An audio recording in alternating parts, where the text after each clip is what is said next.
With your camera, you gain the power to manipulate time. With a simple press of a button, you can freeze a split second forever. For some photographers though, a split second is not enough, as they search for ways to amalgamate those moments in time to create a new reality, a new way of interpreting the world.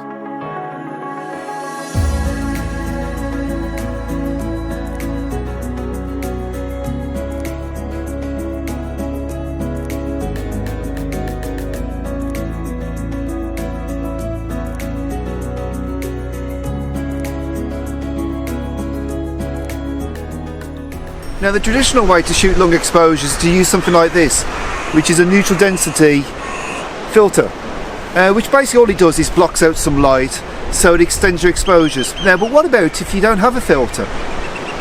Is there any way you can do it without actually using something like this? And the answer is yes. What I'm doing here is basically I've set the camera to, it's actually to time-lapse mode, but that doesn't really matter because all I'm trying to do is get it to take a sequence of shots. And this occasion it's taking 180 shots of exactly the same scene. Now what I've done, I've set it to ISO 200, which is the base ISO, and I've set it to aperture priority mode, set it to f8, and what it's doing is taking a photo one every second, and it's taking 180 photos. And what I'm going to do then is I'm going to take it back and I'm going to combine it, all of the 180 photos in Photoshop, and what that will produce is a file that mimics using something like this. So I'm going to let this wear away, and once it's finished we're going to pop it on the computer and I'll talk you through how I actually process the shot. So I've imported all of the photos into Lightroom and I've done a few tweaks on the very first of the sequence. And all I've done really is just try to bring out a bit more shadow detail, darken the sky touch. Really a lot of this was in shade, so it was less than ideal, but it should be fine for the purposes. What's most important is I've set the white balance to daylight simply because I want consistent white balance throughout all the frames. And I've set the profile to Adobe Landscape. You could choose whatever you want. And really all I need to do then is just sync all of the files. Now, we want to sync absolutely everything. Now, one thing I didn't point out during the actual process of taking the photos is that I actually set the camera to manual focus, simply because I don't want the camera hunting at any point and having misfocus shots, which really I don't think will be too much of an issue, but you know, better to play safe. And now they're all synced, you can see they're popping up. So now all I do is I edit them all in Photoshop. Okay, so the final photos have now been transferred over to Photoshop, and now what I'm going to do is I'm going to go to File, Scripts, Load Files into Stack. Takes a while. I'm going to add Open Files, and then I'm going to create a smart object after loading layers. Now this does take a while, and it's, you know, you can see it wearing away. Now, one thing to keep in mind is that I'm speeding up this recording, so this is actually taking far longer than what you're watching. Good opportunity to go and make a cuppa or something. And finally, you're left with one smart object. Now, what we need to do is we need to go to Layer, Smart Objects,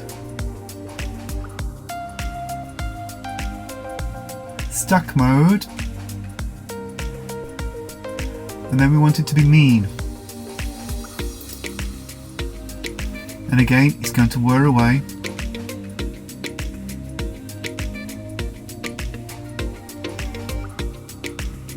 But there is the finished result. So all we need to do is right click, we need to rasterize the layer, flatten image,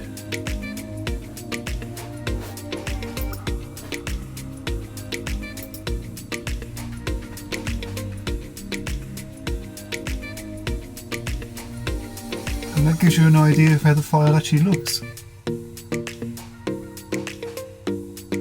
Okay, I'm just going to bring this back into Lightroom. I'm going to give it a few tweaks, And I'm going to put the final image up for you to look at now.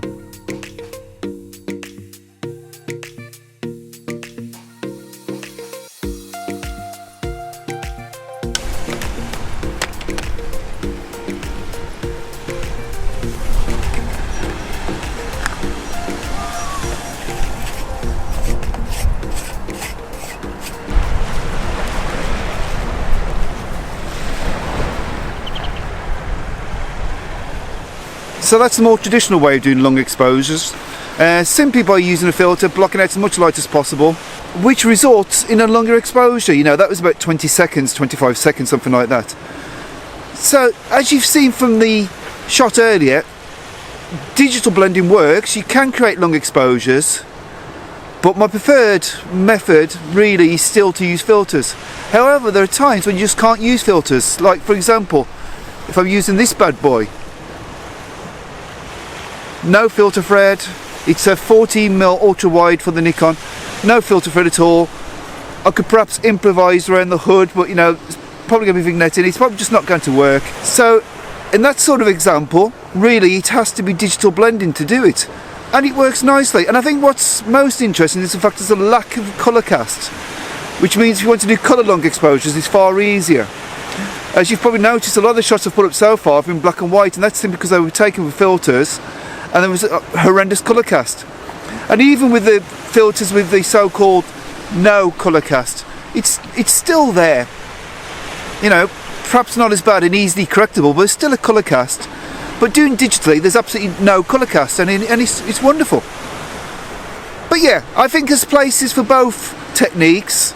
I will probably continue, especially for shooting black and white, to use filters. But you know, if I want to do a colour long exposure, then yeah, I'd use the digital method and blend it in Photoshop. But it is a bit of a faff on. I do prefer getting it right in the camera, so for me filters are my preferred choice, but you know, there's places for both.